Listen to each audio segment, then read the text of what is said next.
Pode ser, irmãos. Boa noite. Hoje eu quero falar sobre maturidade espiritual, crescimento espiritual, né? E lendo Coríntios, 1 Coríntios capítulo 3, no versículo 2, o apóstolo Paulo fala assim: tive de alimentá-los com leite e não com alimento sólido, pois não estavam aptos para recebê-lo, e ainda não estão, porque ainda são controlados por sua natureza humana.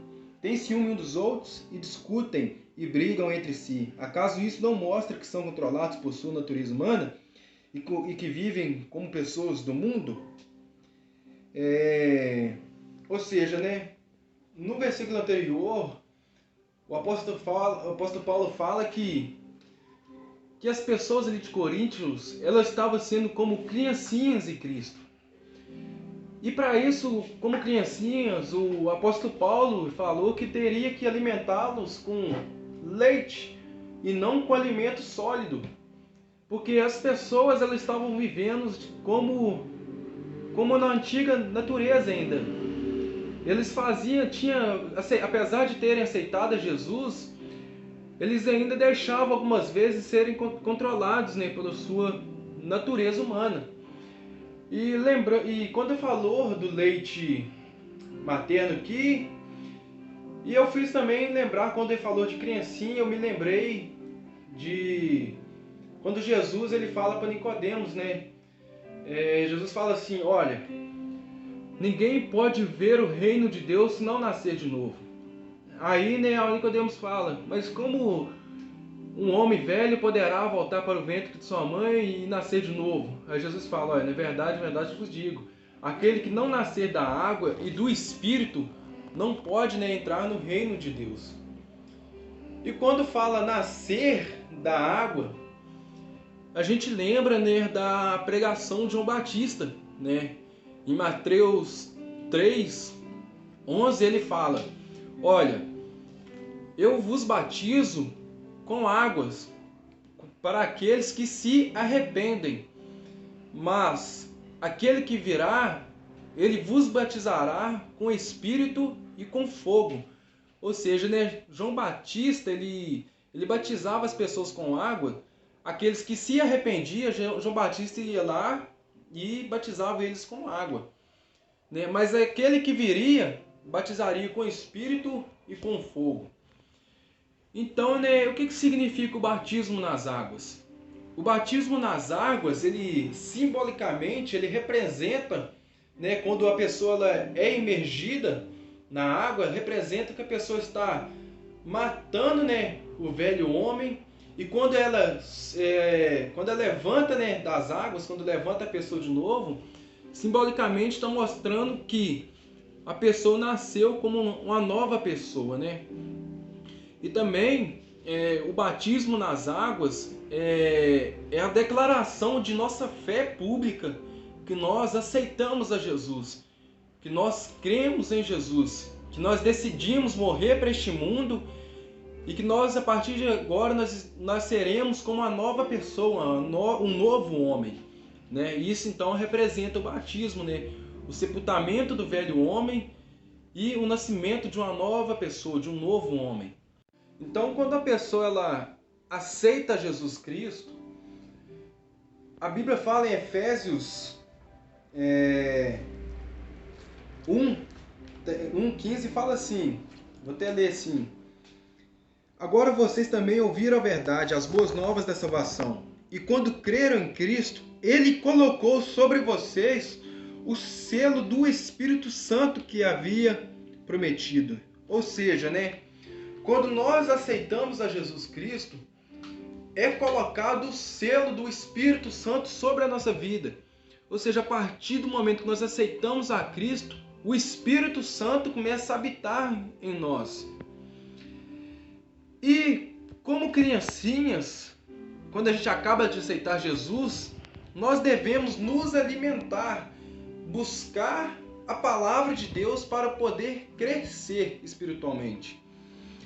Então, a Bíblia fala que Jesus, ele é o pão da vida. Fala também em João 1 que ele é a palavra de Deus, né? Ou seja, se Jesus, né, o pão da vida, Jesus, quando ele fala na ceia lá, ele estava mostrando que, assim como o pão, né, ele cresce, ele é o alimento para o crescimento do nosso corpo, Jesus é o pão que alimenta a nossa alma, que alimenta o nosso espírito, né? Ou seja, o crescimento espiritual está em crescer buscando ao Senhor Jesus, em crescer lendo a palavra do Senhor, alimentando da palavra de Jesus, ou seja, da palavra de Deus. Em 1 Pedro, capítulo 2, fala assim: como bebês recém-nascidos desejam intensamente o puro leite espiritual, para que por meio dele cresçam e experimentem plenamente a salvação, agora que provaram da bondade do Senhor. Ou seja, como bebês recém-nascidos desejam intensamente o puro leite espiritual, para que por meio deles a gente cresçam, é assim que Deus quer que nós façamos. Nós buscamos intensamente esse leite espiritual, ou seja, esse alimento espiritual para a gente crescer por meio dele espiritualmente. Em Efésios também fala que a gente tem que crescer, né? Está escrito assim, que a gente deve crescer em Cristo, né? Naquele que é a cabeça, né? Aquele que é o cabeça. Então, ou seja, a gente tem que crescer em Cristo. A gente tem que buscar o crescimento espiritual.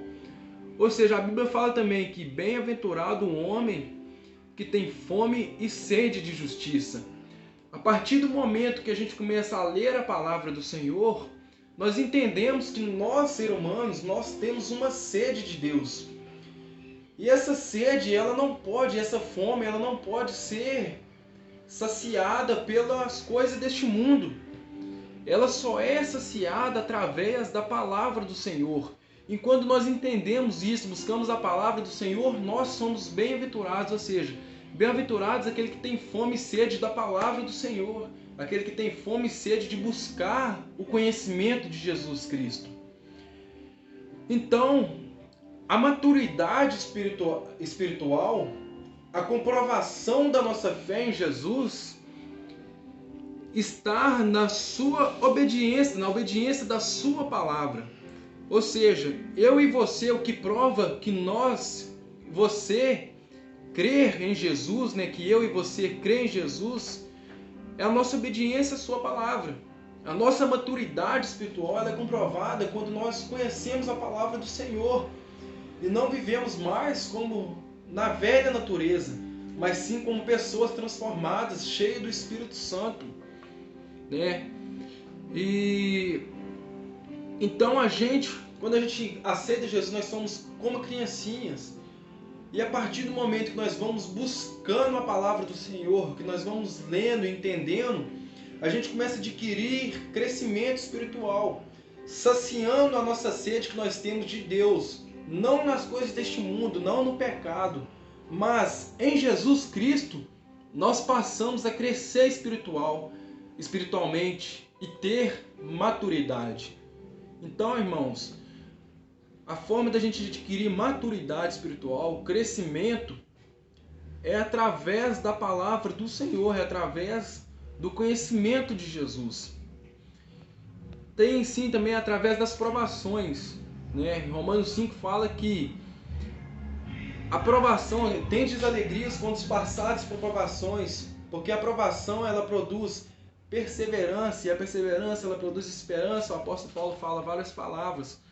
Mas o que garante que a gente vai vencer as provações, que a gente vai ter alegria quando passarmos por provação, primeiro é o conhecimento da palavra do Senhor. Se eu conhecer a palavra de Deus, eu vou entender que até a provação ela é para o meu crescimento. Então, irmãos, essa palavra que eu queria falar. Busque, cresça no conhecimento, na graça do Senhor Jesus Cristo, naquele que é a cabeça. Que nós possamos ser como Ele é cada vez mais. E que possamos viver uma vida espiritualmente, porque se a gente buscar a palavra, nós não vamos viver mais como na velha natureza, mas como pessoas transformadas. Amém, irmãos? Que Deus os guarde e abençoe a nossa vida, a sua vida.